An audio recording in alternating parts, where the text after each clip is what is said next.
Mga ka-Soundworks, ito po ay isa sa mga katanungan ng ating followers dyan sa Luzon na si Ricky Figurak. Problema po ng kanyang amplifier doon sa Luzon ay maganda po ang tunog ng kabilang channel, tapos ang kabilang channel naman ay hindi maganda tunog, may problema. So ang tanong po niya sa atin kung paano daw po ba gamitin ang kabilang channel nitong tune control na hindi ginagamit ang kabilang channel. So ito po ang ganito po ang kanyang unit, Sakura 735. So ito yun boss, ang problema mo.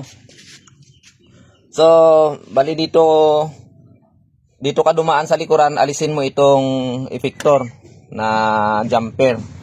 So gumawa tayo ng RC cord na gawin nating jumper para ang isang signal ay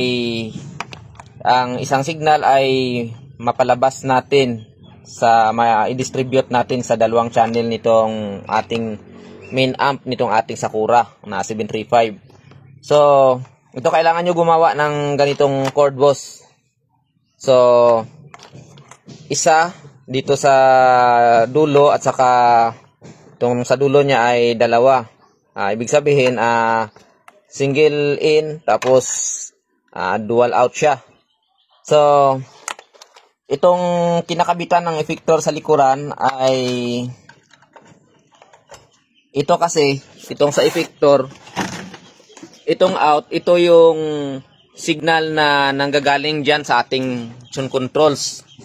So yung mga audio na lumalabas dyan sa USB player, kasi itong Sakura 735 nito ay mayroong USB player. Saka dyan sa tune control. So ito po ang pinaka-output niya, itong dito po sa effector out. So ngayon, itong in naman na ito ang pinaka-input nitong ating main amp board. So ibig sabihin, ito pag may supply itong amplifier at saka tumutunog, itong input na ito ay ready na ito para mag-pick up ng audio. So pero ang problema, hindi siya dumaan doon sa tune control, hindi siya doon dumaan sa tune control. So ang problema ng followers natin na si Mr. Ricky Figurak, itong kabilang channel ay may problema. Tapos itong kabilang channel naman na out ng tune control ay maganda ang tunog. So nagtanong siya kung ano bang magandang pansamantalang paraan. So ito, gumawa tayo ng jumper. So itong isang RC cord natin ay ilagay natin dito sa left channel ng main amp. Tapos itong partner niya dito sa right, tapos itong partner niya dito sa left. So ngayon, pag mayroong supply itong amplifier at saka i-touch natin itong input, so magpipick up siya ng audio. Dalawang channel. So ang kulang na lang dito ay ang audio signal. So ngayon, ang problema niya sa amplifier niya ay ang right channel ang maganda ang tunog, tapos itong left ay may problema. So dito natin siya i-inject sa channel na may magandang tunog. So ayan. So ibig sabihin, isang signal ang nagbe-benefit ng audio ay dalawang channel ng kanyang main amp. So ayan. So subukan natin saglit mga ka-Soundworks. So ito mga ka-Soundworks, maglagay tayo ng signal mula doon sa ating music mixer. Tapos iisang input lang ang lagyan natin ng signal, ito. So dahil right channel ang nilagay natin dito sa out ng ating tune control, so dito tayo mag-input sa right channel din. So ayan, galing sa mixer. So ayan, tingnan nyo mga ka-Soundworks. So isang signal lang nag-in tayo sa isang input lang, pero dalawang channel ang gagana sa ating amplifier. So ayan, mayroon tayong dalawang speaker. So audio check natin.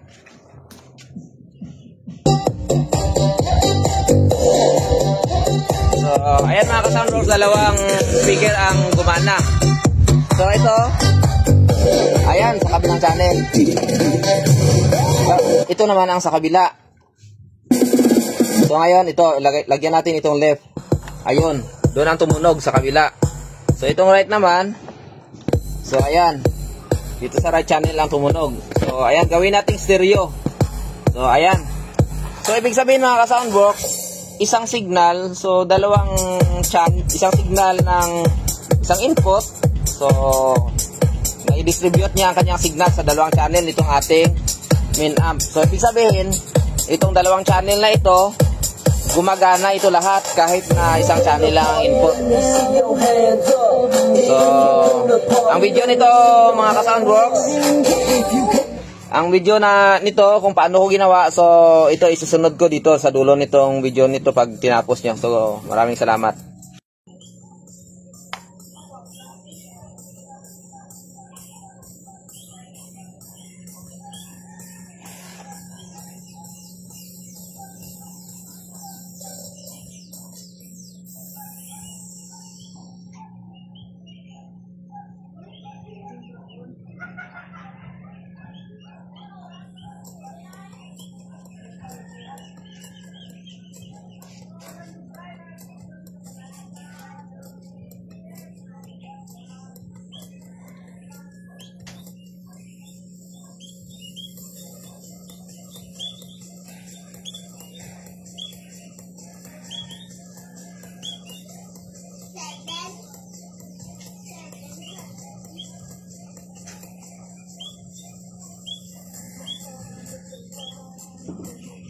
Zero, 4, 5,